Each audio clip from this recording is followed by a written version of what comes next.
Hi, everyone. I'm Joe Danneman inside the press conference room here at Paycor Stadium. Thanks for joining us for another episode of Bengals Locker Room Conversations here on Fox 19 now. In this episode, we will lean heavily on the defense after conversations inside the Bengals locker room after Sunday's ugly loss against the Chicago Bears. 47 points allowed, now 300 points allowed by this defense through 9 games. That is the most in the NFL. In this episode, you will hear from Gino Stone, Trey Hendrickson, and Bengals cornerback Cam Taylor-Britt. 3 defensive players in this episode. We start with Gino Stone, and there's so many questions about what's going wrong, why is the tackling still an issue, and does this coaching staff, or maybe even the team itself, need some personnel changes going forward. So let's start there inside the Bengals locker room with Bengals safety Gino Stone. You know, I feel like it's the same thing each week. We say one play, 2 plays this, and it should never even get to that point throughout the whole game if you watch a film. It all comes down to people just doing their job. And, you know, at the end of the day, it's frustrating because, you know, I'm really passionate about this. I'm really passionate about playing this game. And I love every guy we got here, but everyone just got to want it, you know. And I try to tell JB a few times, you know, he gets too passionate sometimes and lets his, you know, his anger and stuff show too much, his emotions. But, you know, it shows that he cares. You know, there's a lot of guys on this team that care, but it all comes down to people just doing their job. And then you know, I feel bad because you know me, you know, JB, you know, like he took it, you know, yesterday tough. I had to sit down with them, and you know, at the end of the day, I mean, they already had 41 points, so it shouldn't even got to that point. Gino, you just said that you sat down with Al and told him how you felt. You sat down with your DB coach. How do you feel? Is it embarrassment? Is it anger? How would you describe how you feel? I mean, yeah, it's embarrassing. I mean, you don't ever want to put that many points up. You know, let teams score that much or let teams rush for that much, whatever. You know, I mean, I played on some really good defenses before, so I know what it takes to be a good defense. I know what it's like to be on a good defense. So, yeah, I mean, it is embarrassing, but at the same time, you know, we're all in this together. And like I said, everyone got to want it. Everyone's got to do their job. I feel like, you know, we're not doing that right now. You know, I mean, I don't know what it is. It is what it is. I mean, people got their own personal things, but at the end of the day, you know, people got to come here with the will to work. And you know, at the end of the day, I say for the DBs, when the game's on the line, we got to finish the game. Yeah. Why isn't the tackling better? I don't know. I mean, I'll say for the DBs, like I always speak for the DBs, I'll say, you know, while we're putting one-on-one situations, we just got to win. I mean, that's all it is. As of now, just looking at it, we got to be perfect.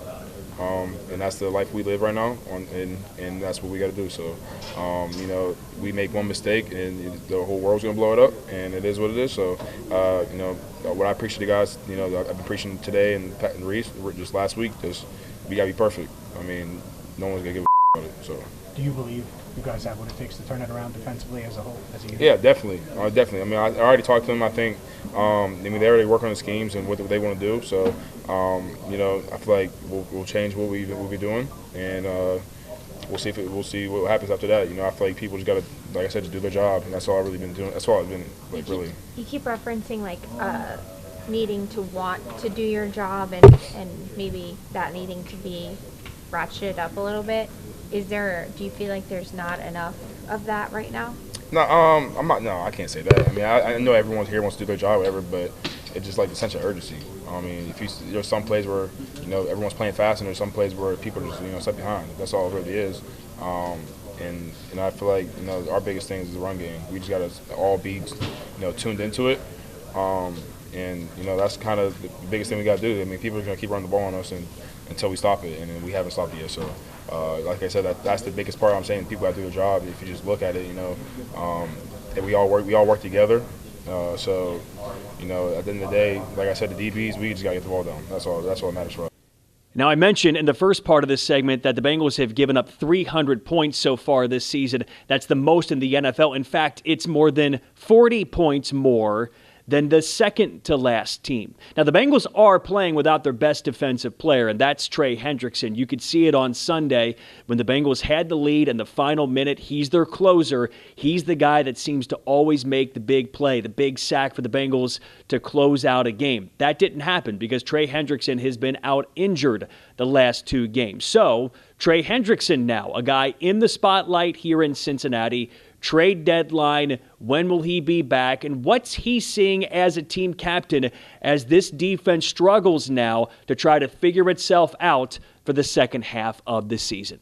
Trade statistically, it's the worst defense in the league. How tough, as a guy who takes a lot of pride in what you do and kind of how the group plays, how tough is that for 9 games in just not to have the results y'all are hoping for? Well, I mean, it's got to be tough on the players, it's got to be tough on the fans, and the coaches want it just as bad as we do, and organizationally as well. So, I mean, it's something that I think we all share that burden. It's unfortunate, but, you know, moving forward, we can only make corrections. I think the bye week came at the right time. Let's, you know, gather the troops and do what we know we can do. Does it feel like the defense is outmatched when you all take the field? No, never. I don't think I've lined up against somebody that I believed I was outmatched. I hope for the sake of the rest of the 10 guys, it's the same mindset, and, you know, I do believe that, you know, to identify these kind of issues. Like I also mentioned that, thank God that I'm a defensive end. I don't have to evaluate where everybody else is. But, you know, as a captain, I try to bring guys up and lead this defense, you know. And the great thing about the NFL is, you know, there's a first and a last, and that's what makes it special. So identifying these problems is a new hurdle, and we'll get that squared away. Given the way the last 2 games have ended, how hard has it been to be sidelined over the past 6 quarters? You know, I mean, regardless of the situation of the game, I think being sidelined for a win or a loss, I think watching the Pittsburgh game was tough too. You know, it's just wanting to be out there with the guys you love, and we've gone to work for a long time together, and, you know, some of the guys in the locker room has been over 4 years together. So, you know, giving my all and help making their job easier is something that I take a lot of pride in, and being a part of big wins. So, it's tough, and, you know, you want to help, but at the same time, went out there and the Jets didn't necessarily help the team or myself. So that's new. You know, not what I envisioned, but again, moving forward, we're making decisions as a collective group, what's best for the team. Speaking of moving forward, trade deadline's tomorrow. Do you hope to be here after 4 p.m.? I stopped doing hopes and all that stuff a long time ago. It's you are where your feet are, and you know, I'm incredibly blessed to be where I am right now. You know, this is the National Football League. You know, first or last. You know, there's a limited amount of spots here, and this is an incredible blessing. You know, I'm sick for the fans. I'm sick for the people that, you know, come and watch us, and it's tough games. But again, like, moving forward, I think we'll make the corrections we need to, and get back in the win column. Have you gotten wind of any conversations the front office has had about potential trade talks? Have you been approached at all? Has that conversation come up?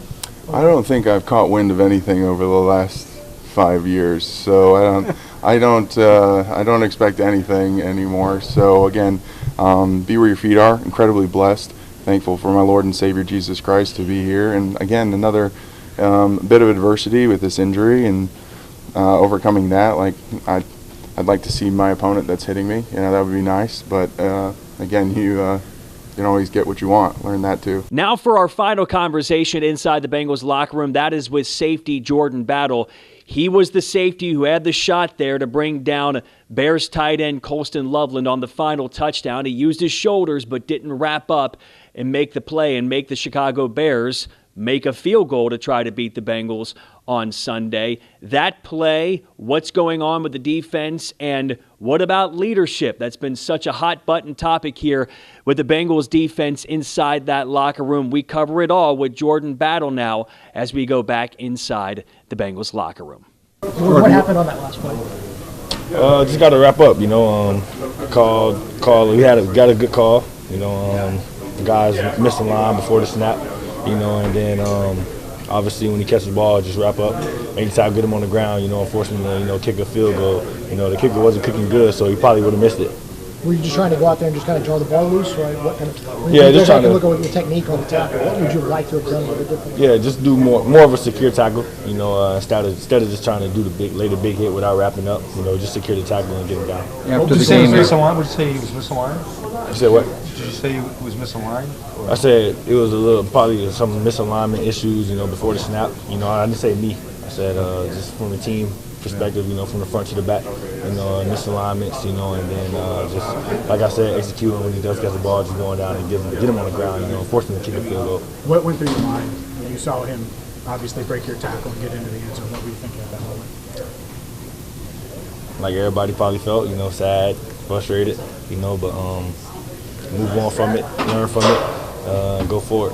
Obviously, the offense is frustrated, and after the game, Chase Brown said we just need to finish the game and make one play. Do you feel the pain of the offense putting up 42 points and losing? Yeah, for sure. You know, I feel where they're coming from. You know, it's a team effort. You know, they go out there, they score 42 points. You know, they should expect to win the game. You know, we should expect to win the game. You know, that's the standard.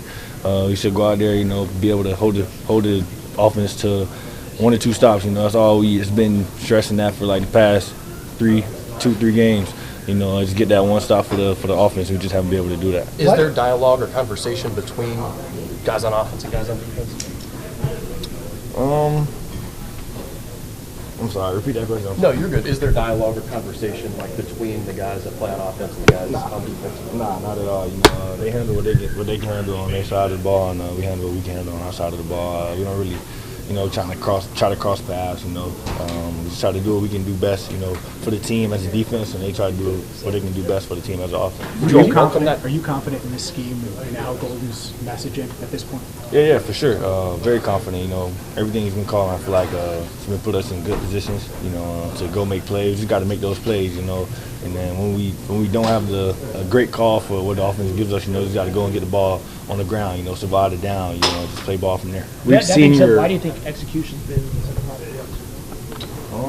Just things, you know, little things. You know, communication. You know, tackling.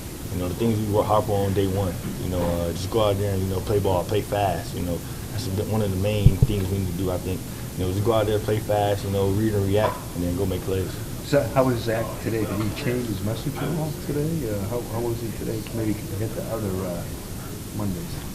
No comment. Team in. We've seen your emotion on the sideline after series. It's a sign that how invested you are personally.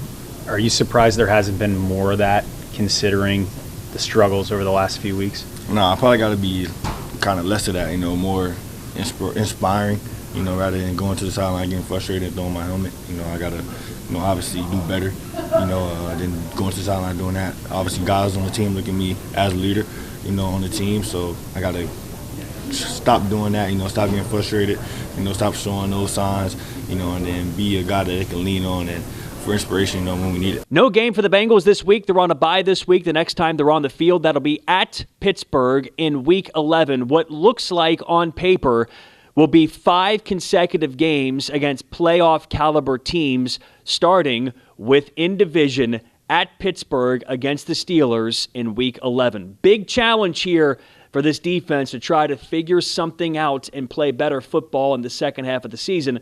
But you heard it from Zach Taylor. No coaching changes even after a first half of the season that's been historically bad for the Bengals defense in 2025. Thanks for watching another episode of Bengals Locker Room Conversations here on Fox 19 Now.